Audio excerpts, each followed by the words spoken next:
नर्मदे हार आज 17 मार्च। তো কালকের থেকে ছিলাম একটি গ্রাম রতনপুর। তো রতনপুর গ্রাম এই জায়গাটা হচ্ছে জয়ন্তী মাতা মন্দির থেকে 10 কিলোমিটার পিছনে। তো সেই রতনপুর গ্রামের পাশ দিয়ে একটি ছোট্ট সুন্দর পাকা রাস্তা গেছে একটি গভীর জঙ্গলের মধ্যে। তো এই জঙ্গল গেছে সীতা মায়ের সমাধিস্থলে, মানে যে জায়গাটিতে সীতামা পাতাল প্রবেশ করেছিলেন এটি সেই ক্ষেত্র। এই জায়গাটি সম্বন্ধে অনেকেই অজ্ঞাত।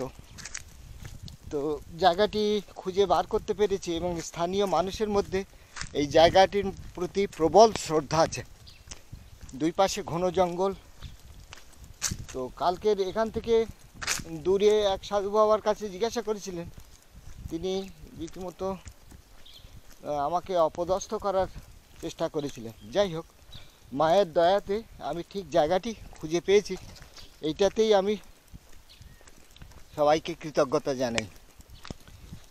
এই স্থানটি ছিল মহাত্মা সোমানন্দের তপস্যাস্থল। তিনি এই সীতা মায়ের মন্দিরেই পড়ে থাকতেন। তো জায়গাটি রতনপুর থেকে 7 কিলোমিটারের কাছাকাছি দূরে। আমরা এখন প্রায় 2.5 কিলোমিটার বা 3 কিলোমিটার দূরে আছি। অনেকটা এগিয়ে এসেছি। আপাতত গভীর জঙ্গলের মধ্যে দিয়ে দীর্ঘ পথ চলছে। চারিদিকে খালি সেগুন জঙ্গল আর একটা দুটো অন্য গাছ আছে, বেশিরভাগই সেগুন।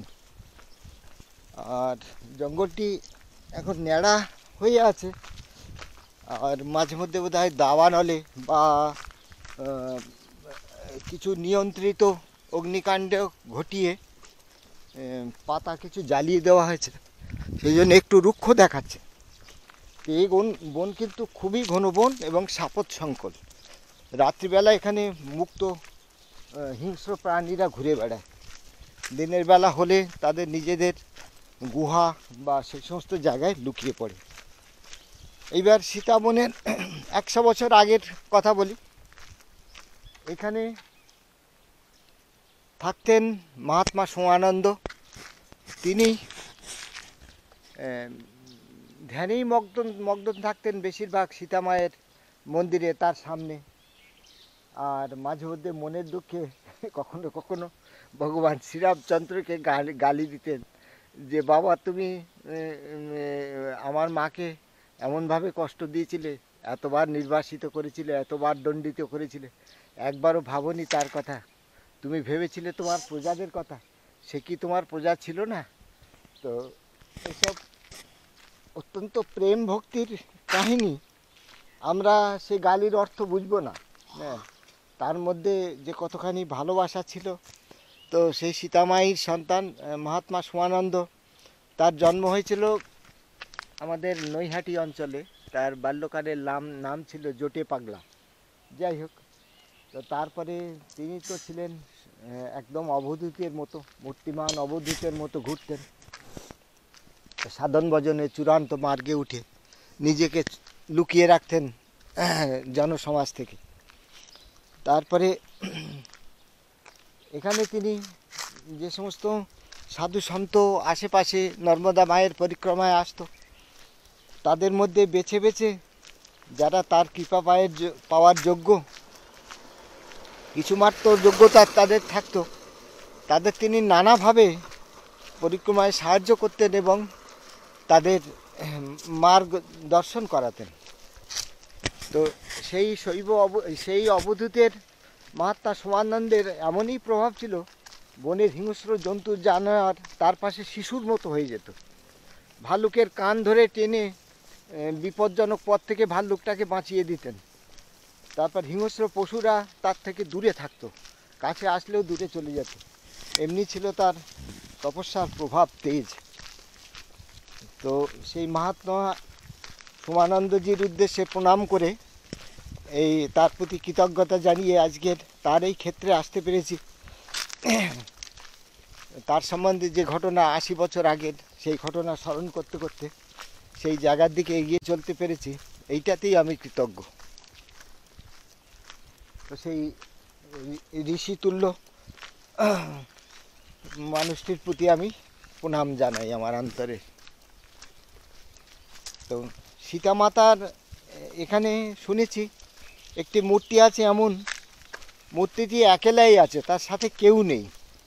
তার মানে তিনি যখন পাতাল অঞ্চলে এসেছিলেন তখন যথারীতি নির্বাসিতের মতো একদম নিরাভরণ, একাকী, এবং কেবল ধরিত্রী মাতার প্রতি তার হাত জোড় করা ছিল, তার নয়নে ছিল অশ্রুধারা।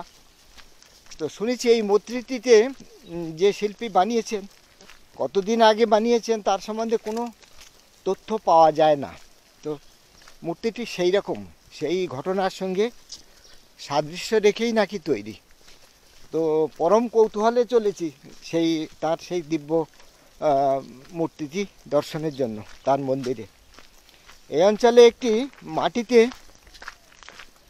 বিরাট বড় গভীর ফাটল আছে।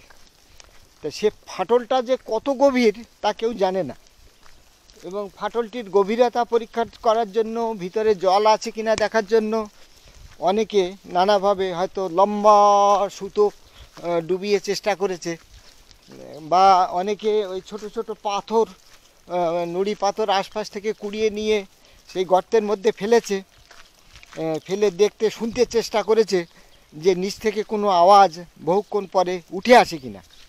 তো কোনোভাবেই তারা পরীক্ষা করে দেখতে সমর্থ হয়নি যে সেই ফাটলটি কতটা গভীর। তো শেষ পর্যন্ত তিতিবিরক্ত স্থানীয় মানুষ, যে জঙ্গলের পাথর আর পাওয়া যাচ্ছে না, সব গর্তে ফেলে দিচ্ছে পরিক্রমাকারী না, দর্শনকারীরা এসে। তো তারপর থেকে শুনেছি যে জায়গাটি সরকার থেকে ঘিরে দেওয়া হয়েছে মায়ের, আর তার সামনে মায়ের ওই মন্দিরটি স্থাপনা করা হয়েছে, পুনরায় সুন্দর করে তৈরি করা হয়েছে। এইটুকুই শুনেছি, আর বাকিটা গিয়ে দেখব। আপাতত আমরা এই জঙ্গলের কিন্তু বেশ গভীর অংশে এসেছি, আর যে রাস্তাটি গেছে এই রাস্তার দুধারে বেশ কিছু অঞ্চল, যাতে দর্শনার্থীদের অসুবিধা না হয়, জঙ্গল কিছুটা কেটে কমানো আছে, বা আশপাশের যে পাতা টাতাগুলো আছে সেগুলো পুড়িয়ে, মানে বিপজ্জনক যাতে না থাকে, দূর থেকে যাতে সব কিছু জীবজন্তু ইত্যাদি দেখা যায়, এই ব্যবস্থাই করা আছে। আর গরমকালে এতটা ভয় নেই, বর্ষাকালে তো একদম এখানে এমন ঘন হয়ে যাবে, 10 ফুট দূরের কিছু দেখা যাবে না। যাই হোক, দেখি এগিয়ে কি আছে সামনে। নর্মদে হর।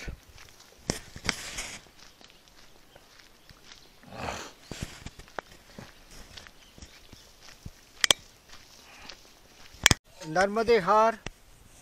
তো আমরা দুজন এখন আছি এই সীতা মায়ের সমাধিস্থলে। তো জায়গাটি শহর থেকে প্রায় 7 কিলোমিটার দূরে। এখানে একটা ছোট্ট চালাঘর বাঁধা আছে, আর একটি বেদি, সে বেদির উপরে একটি পাথর রাখা আছে, একখণ্ড সীতা মায়ের প্রতীকী, আর গণেশ ভগবান। আর এইখানে এই জায়গাটি একটা ভূমির মধ্যে একটি লম্বা একটা অংশ দেখা যাচ্ছে, একটা খালের মতো। তো এই খালটা একসময় ছিল বিরাট ফাটল। তা ধীরে ধীরে লোকজন, জলের ধারা, মাটি কাদা এই সমস্ত পড়ে পড়ে এই ফাটলটি এখন বুঝে এসছে। তবুও সরকার থেকে এই ফাটলের শেষ অংশটুকু, যেটা গভীর অংশ ছিল, সেটা ঘিরে দিয়েছে, যাতে এর ভিতরে আর মানুষ বেশি, তাও মানুষ যখন আসে তখন এর ভিতরে পাথর ফেলে দেখার চেষ্টা করে। এই করে করে করে করে এটি আপাতত গর্ত বুঝে আছে, কিন্তু মূলত এটি অতি গভীর, এত গভীর যে মানুষের ধারণার বাইরে। তো এই জায়গাটিতে মনে করা হয় যে সীতামা পাতাল প্রবেশ করেছিলেন। তো আপাতত এই সীতা মায়ের পাতাল প্রবেশ স্থল এইটুকু বর্তমান আছে। আর এখানে যে অতি প্রাচীন মন্দিরটি ছিল, মন্দিরটি ছাদযুক্ত ছিল, পাশে অনেক ওই কলা গাছ, কাঁঠাল গাছ, এই ধরনের প্রচুর মানে ফলের গাছ ছিল। তো সেসব এখন সম্পূর্ণভাবে বিলুপ্ত। সেই মন্দিরের কোথায় ছিল সেটা এখন স্থির করা একদম অসম্ভব। তার উপরে শ্বেত পাথরের যে মূর্তিটি ছিল সেটিও বিলুপ্ত, হয়তো কেউ চুরি করে নিয়ে গেছে। তবে এই জায়গায় এসে এই জায়গার যে পবিত্রতা সেটা নিয়ে অন্তত মনের মধ্যে কোনো রকমই সংশয় আমার নেই। গ্রামের মানুষও এই স্থানটিকে অত্যন্ত পূণ্য স্থান জ্ঞান করে এবং তারা ভক্তি করে, আসে এখানে দর্শন করতে, সীতা মায়ের উদ্দেশ্যে শ্রদ্ধা জানাতে। তারাও সীতা মায়ের শেষ জীবনের দুঃখে দুঃখী। যাই হোক, আমার অনেক সৌভাগ্য বলে, পরিক্রমাকারীরা তো এই জায়গাটা খুব একটা আসে না, তো এই জায়গাটি দেখার সুযোগ হলো। তো প্রাচীনকালের অনেক কিছুই মেলেনি আমার যাত্রাপথে, আবার অনেক কিছু অংশ তো মিলেছে। তো এই জায়গাটিতে সীতা মায়ের সমাধিস্থল হিসেবেই আমার মনে দৃঢ় একটা স্থির নিশ্চয় ধারণা এসছে। নর্মদে হর।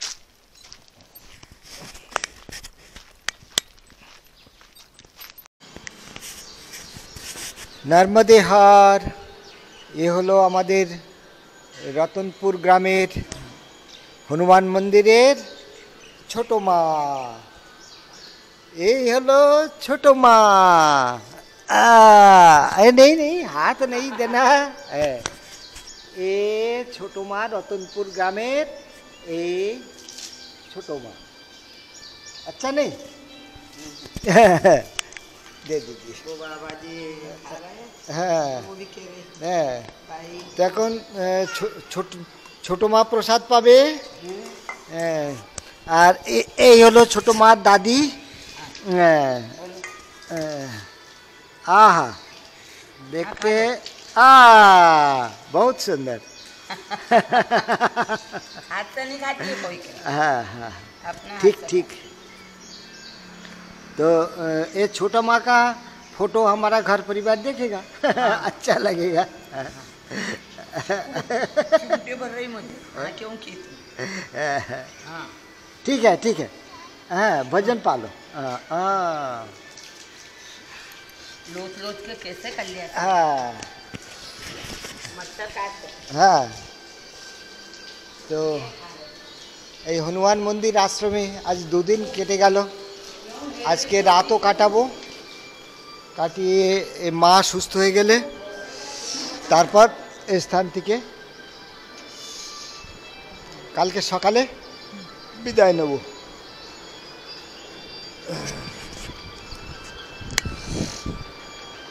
আর এই হনুমান মন্দির, রতনপুর গ্রাম, এই আশ্রমে আমার আজ দ্বিতীয় রাত আসতে চলেছে। তো দু রাত এখানে পূর্ণ করে কালকের আগামী জয়ন্তী মাতার দিকে রওনা হব, এইটাই হচ্ছে ইচ্ছা। তো একটি জিনিস বলতে চাই যে পরিক্রমাকারীদের একটি অবশ্য কর্তব্য জিনিস হলো চতুর্মাস্য করা। তো এই চতুর্মাস্যের মধ্যে দিয়ে তীর্থযাত্রীদের অনেক শিক্ষণীয় বস্তু আছে। তো চতুর্মাস্য পরিস্থিতি অনুযায়ী আমার হয়তো করা হবে না, কিন্তু চতুর্মাস্যর কিছু কিছু অংশ আমি এখন থেকেই করা শুরু করে দিয়েছি, বা এগুলো করা কর্তব্য সকলের। যেমন এই দুদিন আছি এখানে, তো এই আশ্রম যেখানে আমরা থাকি সে স্থানটি খুব সুন্দর করে পরিষ্কার করলাম। তারপরে এই চত্বরটি প্রচুর গাছের পাতা পড়ে জঙ্গল হয়ে থাকে। তো বিকেলবেলা স্নানের সাথে সাথে এই রাশি, পাতার রাশি সব জড়ো করে করলাম। আর কালকের যেমন রান্নার জন্য কাঠ ছিল না, কুড়ুল নিয়ে এখানে রান্নার কাঠ ঘরের মধ্যে জমা করে দিলাম। এইসবগুলো এগুলো একটা আশ্রমবাসী, মানে এখানে কোনো অহংকারের ব্যাপার নেই, কোনো ক্ষমতার দম্ভ নেই, কোনো জোরাজুরিও নেই। স্বেচ্ছায় যে স্থানটিতে থাকতে হবে সেই স্থানটিতে পরিষ্কার পরিচ্ছন্ন রাখতে হবে। জপ তপ ভজন পূজন সাধন এর সাথে সাথে নিজের খাদ্য নিজে পরিপাক করা, তারপরে অন্য কোনো অতিথি এলে তাকে যত্ন করা, এইগুলোই হচ্ছে আশ্রমিক জীবনের অবশ্য কর্তব্য। তো এর মাধ্যমেই হচ্ছে ভগবানের পথে এগোনো যায় ধীরে ধীরে ধাপে ধাপে।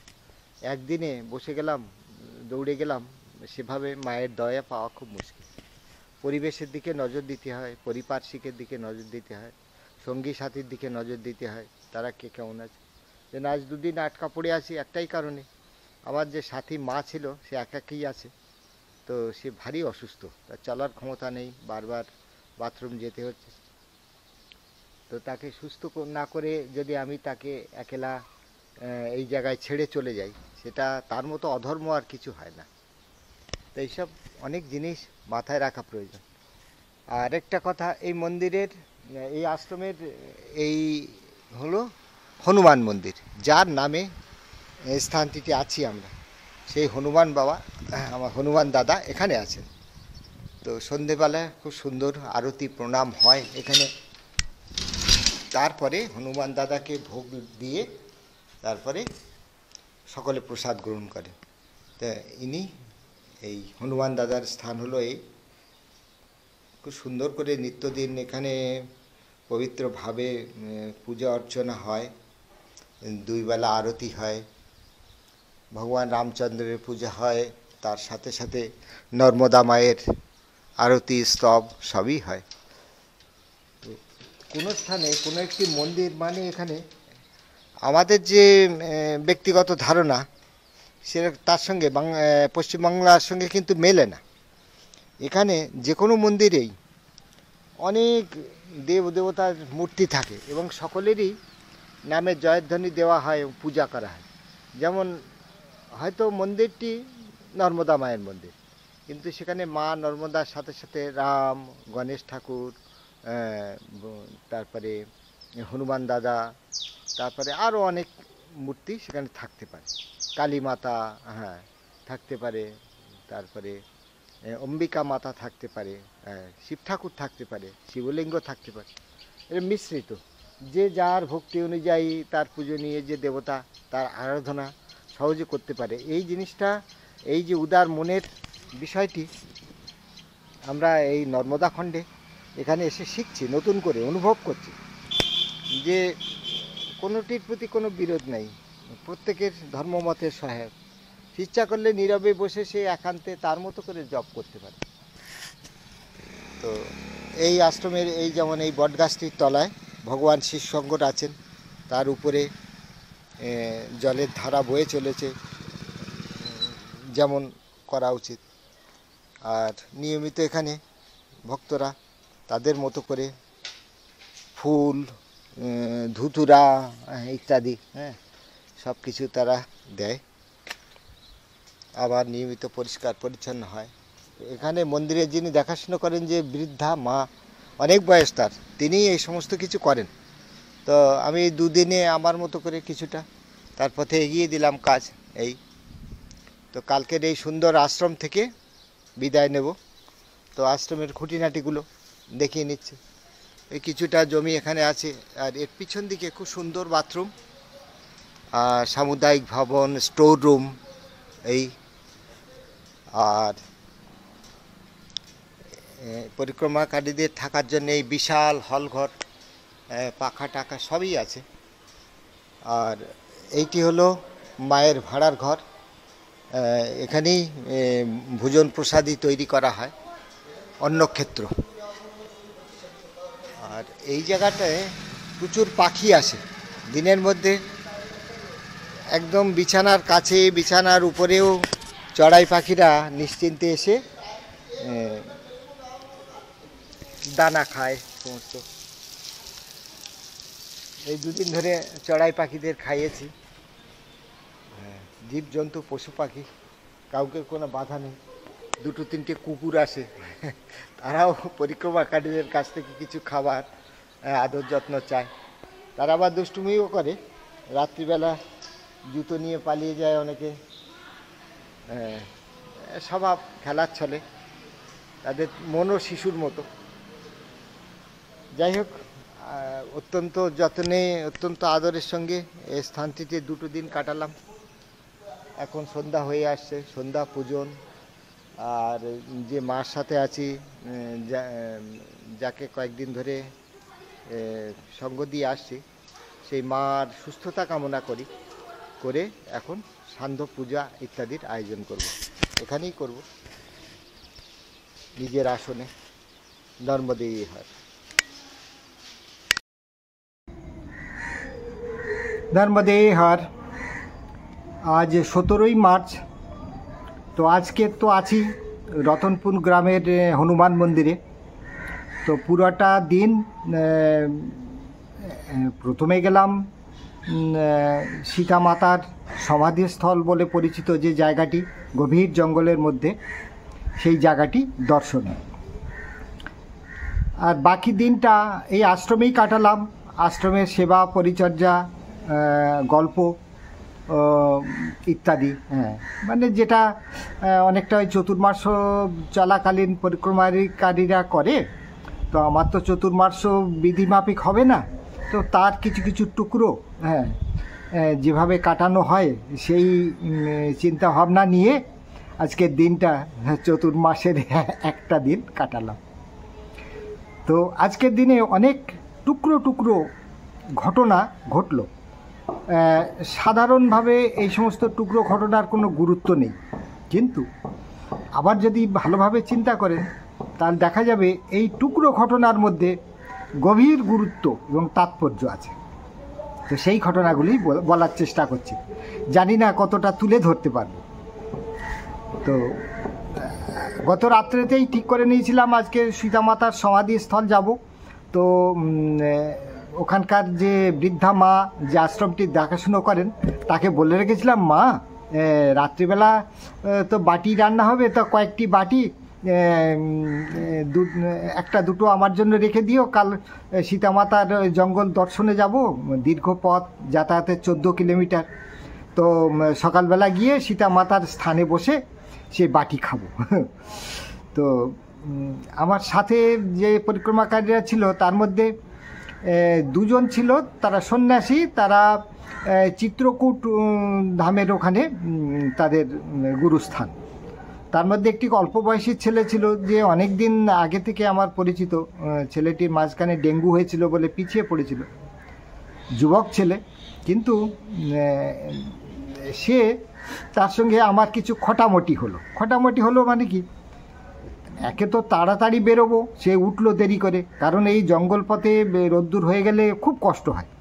তার হয়তো হবে না, সে যুবক ছেলে, কিন্তু আমার তো হবে, আমার তো বয়স হয়েছে। তারপরে আমি চাইছি যে রোদ্দুর চড়া হওয়ার আগে আগে দর্শন করে সকাল সকাল ফিরে আসবো। তো সে দেরি করাতে আমারও দেরি হলো, অথচ ধরে বসেছে যে আমাকে নিয়ে যাবে। মনে মনে বিরক্ত ছিলাম। তারপরে সকালবেলা দেখলাম ওই যে খেলা করে 3টে কুকুর ছিল, তারা রাত্রিবেলা আমার জুতো জোড়া নিয়ে কোথায় হারিয়ে ফেলেছে। এবার বিনা জুতো তো চলতে পারছি না, তো খুঁজছি, আর ও ছেলেটা দাঁত বার করে হ্যাঁ করে হাসছে। রাগের বশে তাকে গালি দিলাম। গালিটি অন্যায়ভাবে দিয়েছি। বললাম যে दूसरे को जब तकलीफ होता है, दूसरा जब परेशानी में पड़ता है, तब आपका आनंद आता है। आप ऐसे सन्यासी बन गया।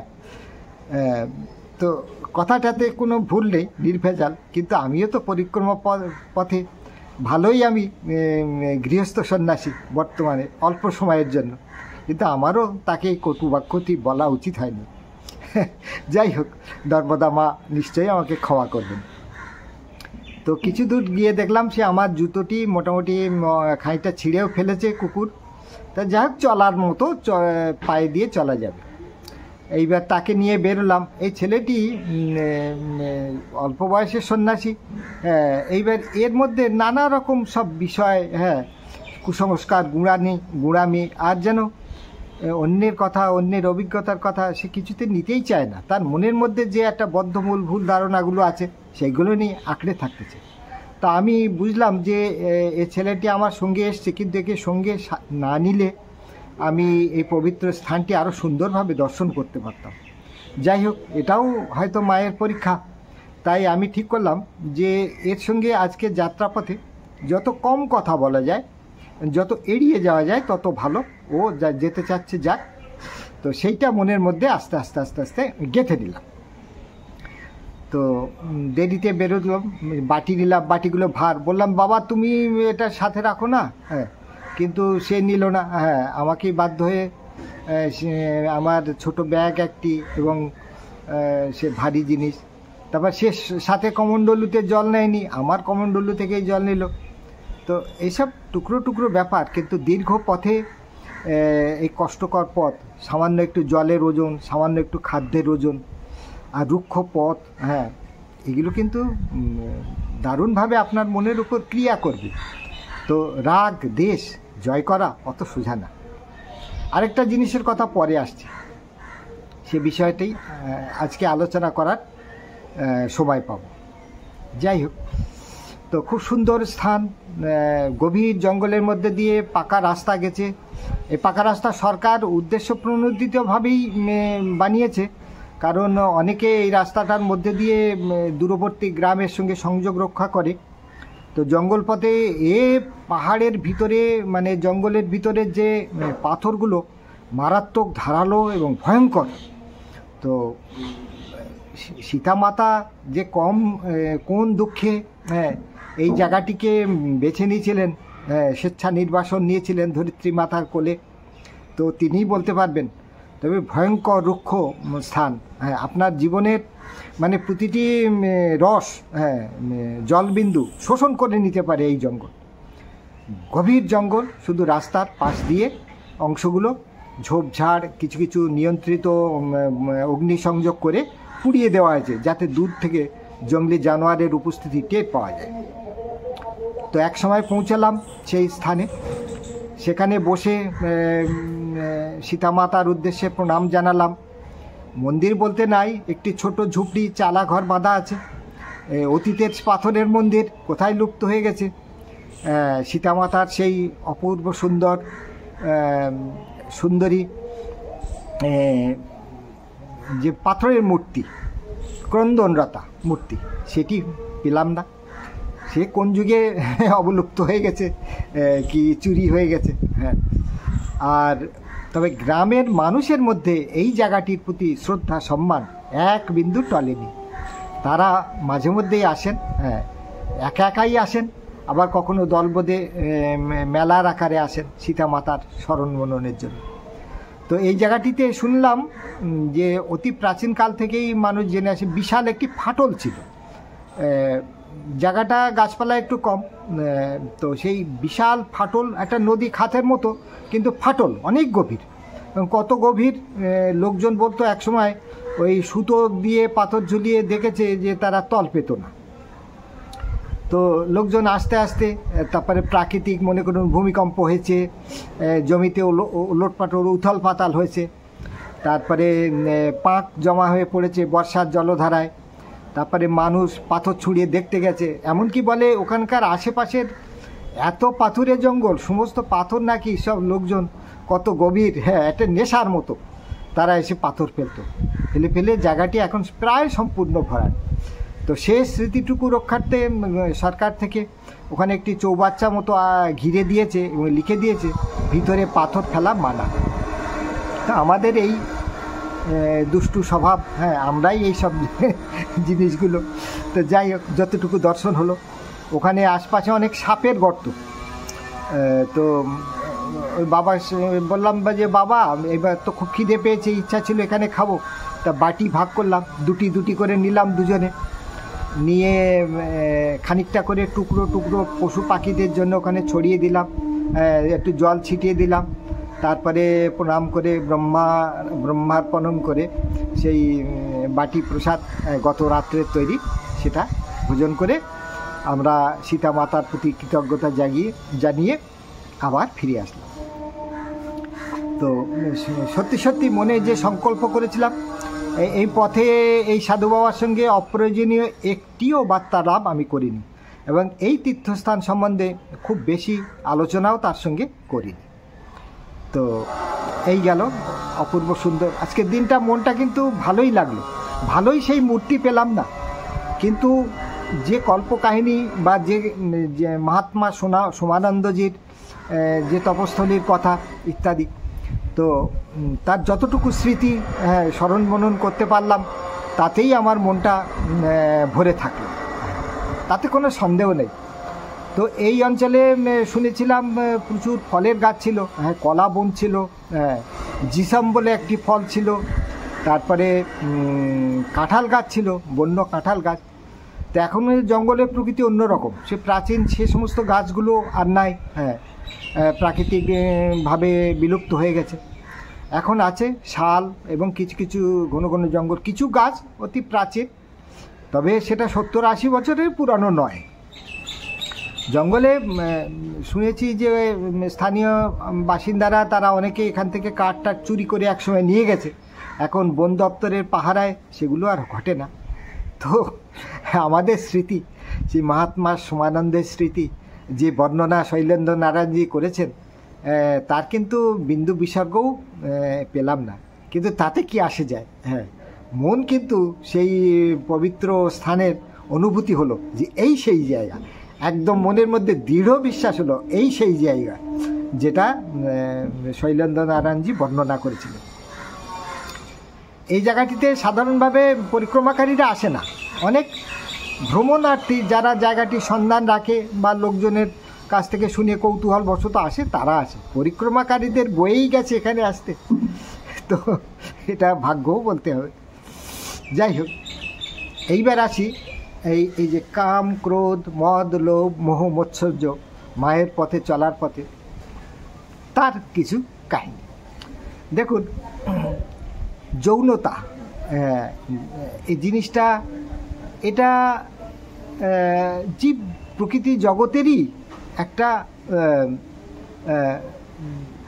গুরুত্বপূর্ণ অঙ্গ। এটা সৃষ্টিকর্তা শুরু আদিকাল থেকেই এই জিনিসটা, পিতামহ ব্রহ্ম প্রথমে যখন সৃষ্টি করলেন ঋষিদের, তাদের উপরেই ভার দিয়েছিলেন যে ধরিত্রীকে বসতিতে বাড়িয়ে নিয়ে যেতে, তার পশু পাখির সংখ্যা, জীবজগতের সংখ্যা, প্রাণীর সংখ্যা, মানুষের সংখ্যা। তো এটা হচ্ছে প্রজননের একটা স্বাভাবিক রীতি। তো সেই রীতি বলেই মানুষের মনে থাকে প্রজননের বা যৌনতার ইচ্ছা। তো এটা হচ্ছে স্বাভাবিক প্রক্রিয়া। তো আপনি যখন সাধু বেশে আসবেন, তখন একটা কথা বারবার করে গুরুত্বপূর্ণভাবে বলে দেওয়া আছে যে এই নর্মদা মায়ের পথে কিন্তু সম্পূর্ণ যৌন সংযম। এই সংযম শুধু শারীরিক নয়, শারীরিক তো বটেই, মানসিকও। মনের মধ্যে যেন এই যৌনতার চিন্তা কখনো না আসে। তাই বললে কি হয়? আমার মনের কথা কি আপনাদের বলতে যাব? ও আমি যৌনতা পালন একদম পুরো সংযমী ভাবেই পরিক্রমা করেছি। তো এই ভাবটি সবাই বল, কিন্তু প্রথম কিন্তু এই যৌনতার ভাবটি থাকে, আমারও ছিল। তারপরে ধীরে ধীরে মায়ের দয়ায় কি হলো জানেন? সেই কথাটি বল। সেটা হলো, এই দেখুন, কখনো খেতে পাচ্ছি, কখনো পাচ্ছি না। একদিন এক বৃদ্ধা আর এক যুবতী, সদ্য বিবাহ হয়েছে, এইরকম একটি মা, এই দুইজন এসে আমার পা ছুঁয়ে প্রণাম করলেন। তো প্রথমেই যেমন হয়, যে আমি একটা বালক, আমাকে পা ছুঁয়ে এক বৃদ্ধা প্রণাম করছেন। তো পরক্ষণেই মনে হলো, তোমার মনে এই অহংকার কি করে আসলো যে তুমি ভাবছো তোমাকে প্রণাম করছে? ও, তুমি যে মায়ের জল বহন করে নিয়ে যাচ্ছ, তুমি এখন মাতৃস্বরূপ, তুমি মা এখন। তো এক মা আরেক মাকে প্রণাম করছে, এই ভাবটি মনের মধ্যে গেঁথে বসলো। তখন আপনি চোখে জল ভরে আসলো। কীরকম? যে মা, তুমিই মন্দিরে আছো, তুমি পথের ধারে চলতে চলতে যখন ক্ষুধার্ত হয়ে পড়ছি, তুমি আমার জন্য অন্ন রান্না করে আমাকে ভোজন করাচ্ছ। নদী যখন পার হচ্ছে ছোট বালিকা বেশে তুমি আমার হাত ধরে এই গোমতী সঙ্গম পার করাচ্ছ। আর আজ তুমি অন্য মূর্তি ধারণ করে এসে আবার তোমার স্বরূপকেই তুমি প্রণাম করছো। এই ভাব যখন মনের মধ্যে বসে গেল না, তখন এই যে যৌনতার চিন্তা, শরীরের চিন্তা, সৌন্দর্যের চিন্তা, নারী শরীরের প্রতি আকর্ষণের চিন্তা, এগুলো আর থাকলো না, সব একাকার হয়ে গেল। সব মাময়, মাময়, আমি মা, সে মা, সব প্রকৃতির মধ্যে সেই মায়ের স্বরূপ। এ শুধু কথার কথা নয়, আপনাদের বলে বোঝাতে পারবো না অনুভূতিটা ঠিক কেমন। তো এই অনুভূতি সবার হয় না। এই চলতে চলতে এক সাথী জুটেছিল, তিনি অনেক কথা বললেন। তিনি কোনো এক জায়গাতে তার পরিচয় যাতে গুপ্ত থাকে সেই জন্য আমি বিস্তৃত বর্ণনায় যাচ্ছি না। তিনি যেটা বলেছিলেন, চলতে চলতে এক নারী প্রেম নিবেদন করেছিল, খুবই সুন্দরী। সে যুবকও সুদর্শন, বিবাহিত, কিন্তু তার অনেক এরকম প্রলোভন এসেছিল, কিন্তু তিনি সে প্রলোভন জয় করতে পেরেছিলেন। তবে সেই গল্প, আনন্দ স্মৃতি, সেই সৌন্দর্য দেখার যে স্মৃতি, সেটা তিনি ভুলতে পারেননি। তো আমাকে খুব সহযোগী ভেবে মনে সেই গোপন কথাটা বলেও ফেলেছিল। তো সেটা অন্য প্রসঙ্গ। আমি তার কথাটি এই জন্যেই তুলছি যে এই ধরনের নানা রকম পরিস্থিতি নানাভাবে থাকতে পারে। কেউ আপনাকে আশ্রয় দিচ্ছে, তার সমস্ত কিছু, তার ঘর, দরজা, তার পরিবার পরিজন, অর্থবিত্ত সব আপনার সামনে খুলে রেখে দিচ্ছে। তো তার মধ্যে অন্যতম নারী শরীরের সুগঠন বা তার সৌন্দর্য, আপনার কামভাব সে জাগিয়ে তুলতে পারে, আপনার যে অর্থবিত্তগুলো লোভ জাগাতে পারে। তো একমাত্র মায়ের কৃপা ছাড়া এইগুলোর হাত থেকে কিন্তু আপনার নিস্তার নেই। তো এই অনেক অনেক জায়গায় দেখবেন আপনার সাথী বা সঙ্গিনী আছে, হয়তো একা একা চলেছেন তার সঙ্গে, নির্জন জায়গায়, নির্জন ঘরে থাকছেন। তো এই মায়ের কৃপাতেই কিন্তু সেই চিন্তা, সেই ভাব থেকে মুক্তি পেতে পারেন, অন্যথায় নয়। মুখে আপনি যাই স্বীকার করুন আর না করুন, এই বিষয়টি আমার এই পরিক্রমার পথে আলোচনা করার ইচ্ছা ছিল। আমার সেই অনুভূতির কথা, এই ভাবগুলি আমি চলতে চলতে নানাভাবে নানা রকমভাবে নানা সময়ে মনের মধ্যে এসেছে, এবং মায়ের কৃপায় আমি তার থেকে মুক্তি পেয়েছি। আপনারাও যারা পরিক্রমা করবেন খুব সাবধান, মনটাকে এমন করে নেবেন, সেইভাবে ভাবিত থাকবেন যে মা মন্দিরেই আছেন, সেই মা আপনার হাত ধরে রাস্তা পার করাবেন, সেই মা আপনার মাতৃবেশে আপনাকে প্রণাম করবেন। নর্মদেহ নান্যং স্পৃহ রঘুপতে হৃদয়ে সমুদিয়ে সত্যম বদামি চ ভবন অখিলান্তরাত্মা ভক্তি প্রযাচ্ছ রঘুপঙ্গব নির্ভরাং মে কামাদিদোষ রহিতম কুরু মানো সঞ্চ।